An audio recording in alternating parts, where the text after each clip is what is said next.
submit to men. Why would any woman willingly subject herself to any man? What does it mean to submit to your husband? The concept of submission has been unfairly stigmatized by mainstream media who have distorted its meaning. It sounded like oppression, and it started talking about control versus allowing your partner to influence you. It has been wrongly portrayed as a tool of domination, slavery, or a construct of men in high positions aimed at oppressing women.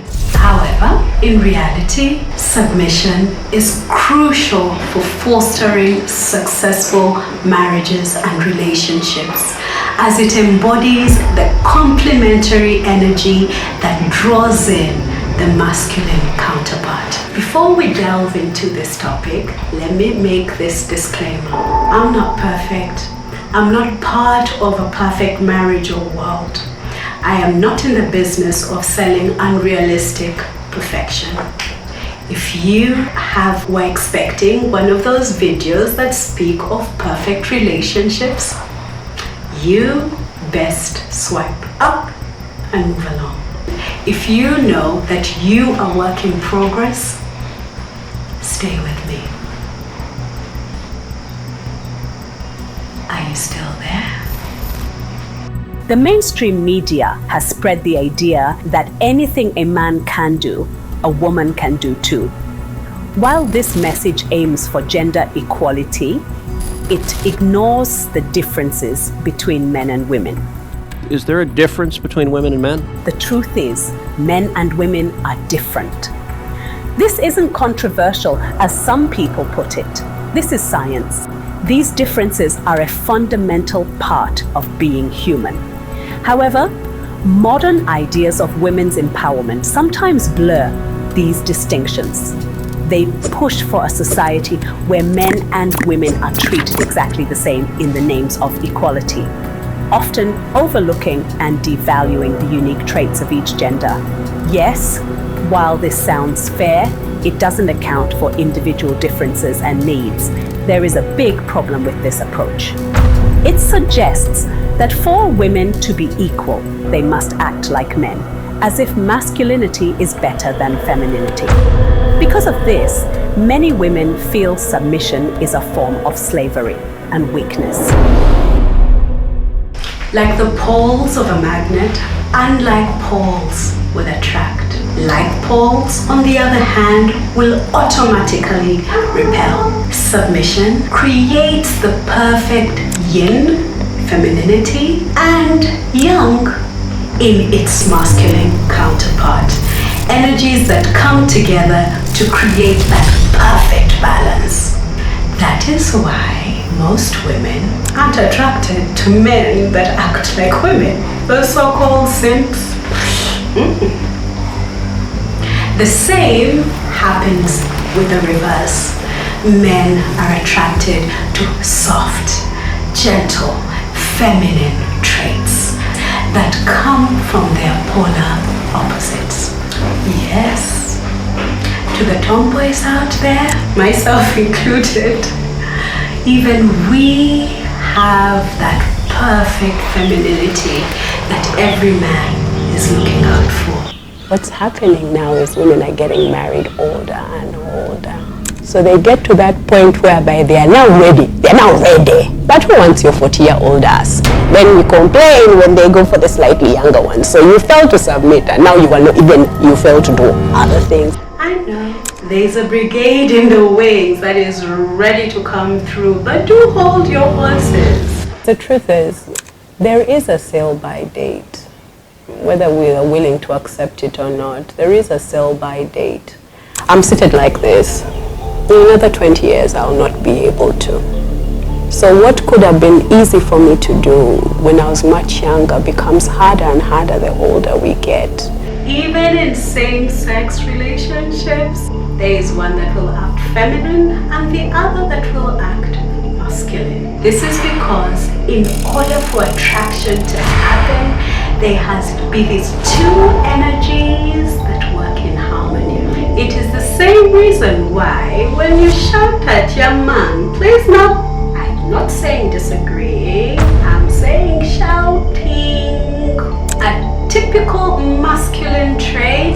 know what happens to your boo? He often goes either mute or simply walks away. Because in his subconscious mind, you have positioned yourself as a man would if you were going to war. And that in itself immediately needs to be repelled by him. There is profound wisdom captured in an Uganda proverb.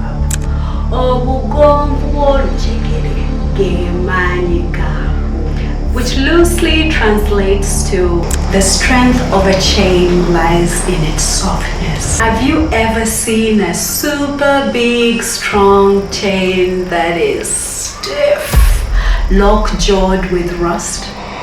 With time, that tension, that corrosion causes the chain to snap. Now imagine that very same big, strong, stiff chain dabbed with some oil on it. Watch how the softness from the lubrication slowly releases that tension. A woman's femininity, those qualities, that oil can soften and empower her masculine partner, making him submit to her every whim. On the other hand, once a man is well marinated in the beauty of feminine submission, he makes it a priority to glorify his woman because his chain is now set and oiled to hold his family in place. Together in this state, each contributes to the strength and harmony of the relationship. Manage.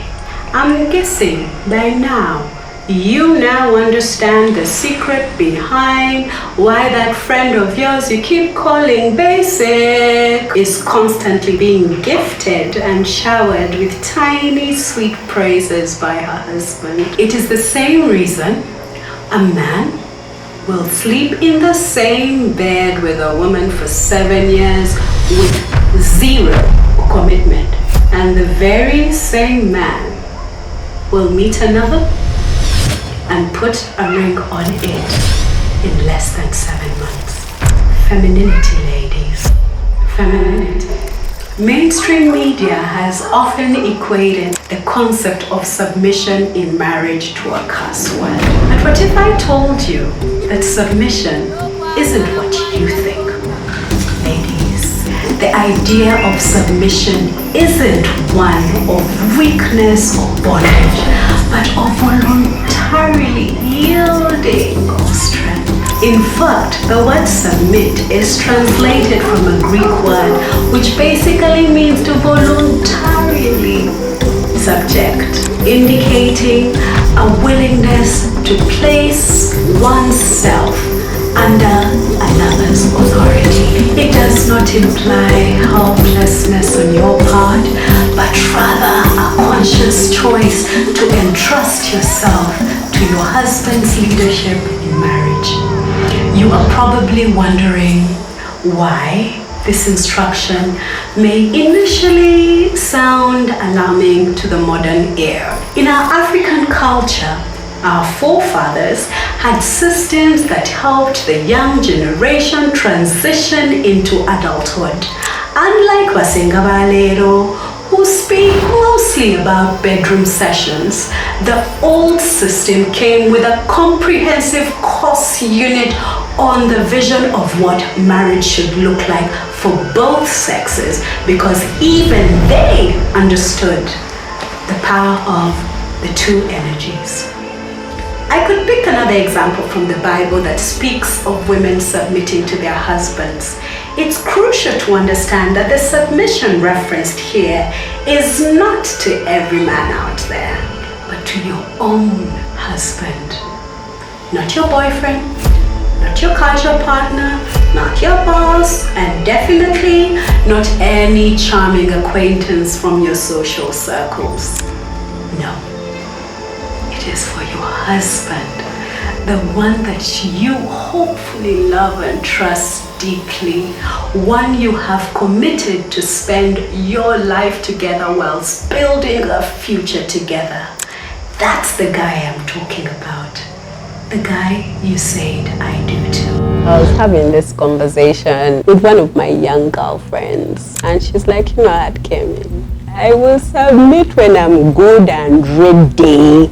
Right now, I am living my life, which is good. The only problem is sometimes by the time you're good and ready, you're like that tire that it no longer even has the treads on, like the enrollers, no longer has the treads on, because guess what? It has done the mileage. And for you, gentlemen, be that man that a woman craves to submit to. Most men tend to think that women are attracted to money alone. We are, but the problem with this line of thought is that it does not explain successful relations where the woman makes more money than her man. The truth is, women are attracted to sentiments and purpose. Your purpose as a man has to come before your emotions. David Dider, a well-known author in the realm of relationships and spirituality, often discusses the concept of masculine and feminine quality. According to Dider, the kind of man a woman submits to is the one who embodies a strong sense of purpose, direction, and presence. This man is grounded in his masculine energy, which is characterized by decisiveness. I mean, a woman wants to be led, not to be asked where they'd like to have dinner. Instead, call your woman, tell her you're taking her to her restaurant. Integrity and deep connection to his mission in life. A man loves and honors the feminine essence in his partner, creating a space where she feels safe to surrender, submit, and trust his leadership. Just like in the Buganda kingdom, Kabakatafuka, Alamula Bulamu Sid. That is why we call him Bafe, our husband. In other words, the king doesn't rule, he simply mediates as a man should in a home. Not this simpis, Mr. Nice guy. I'm talking about the good man. A good man protects his family, provides, and for goodness sake, leads like a true leader with purpose. The man a woman submits to, according to Dider, is one who embraces his masculinity while cherishing and empowering his feminine form. A man who remains centered no matter what his woman does. That is the kind of man that a woman will submit to. So if you do get a chance that you meet somebody who you'd like to spend your life with, do it now. Do it now. Don't wait for later. Kale, that guy was supposed to marry me. Why didn't he? How about you submit to this one man? Grow with him. Let him learn to understand you. So that even when your boobs are sagging and your face has grown old, there is still that one person who looks at you and says, look at this. We are living in the time, in the generation where we as a people can choose to intentionally change our lives for the better. Now is the time for each of us to enter a new season of our lives where we can see happiness for what it is. That kabozi over, it will end in tears, or you see happy couples and you see them moving around and your first reaction is, Chirarika, they are pretending to be happy. Madam, Mister, the truth is there are many couples out there enjoying their marriage. It is time we stepped out of our delusional world and chose to align ourselves in our true feminine nature. Remember, unhappy people see an unhappy world. And in time, unhappy parents often raise unhappy children. So, Why don't we